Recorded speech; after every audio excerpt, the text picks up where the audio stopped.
Okay, good afternoon. Bali, ito na yung update ng cucumber natin. Nag-start na siya magbulaklak.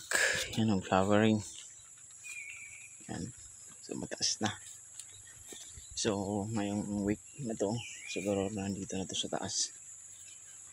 Ito yung natin update sa ating cucumber.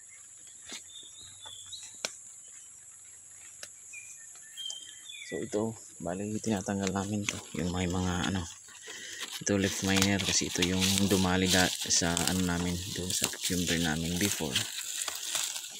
Tinira ng leaf miner. Yan po. Kaya siguraduhin natin na tanggalin ito. Pag nakakita tayo ng ganyan, so i-remove na natin para hindi na dumami.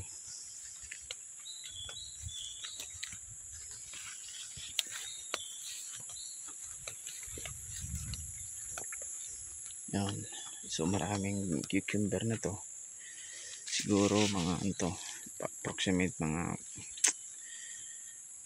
1,000 hells. Yan po yung natin.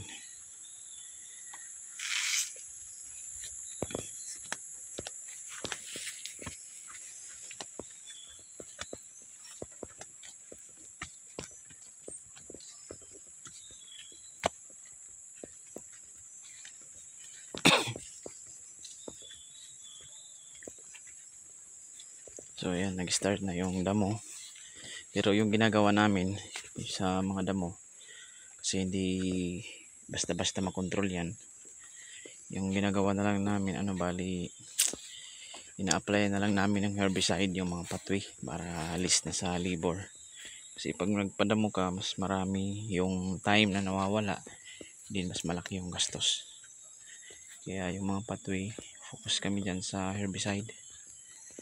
Ayan po.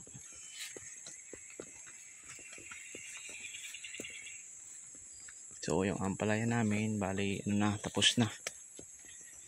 Bali bago na naman.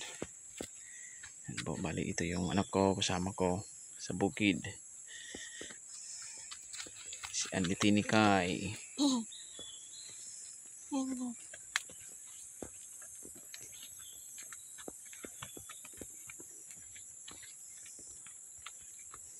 Bali nag-pruning na sila yung iba ko dito.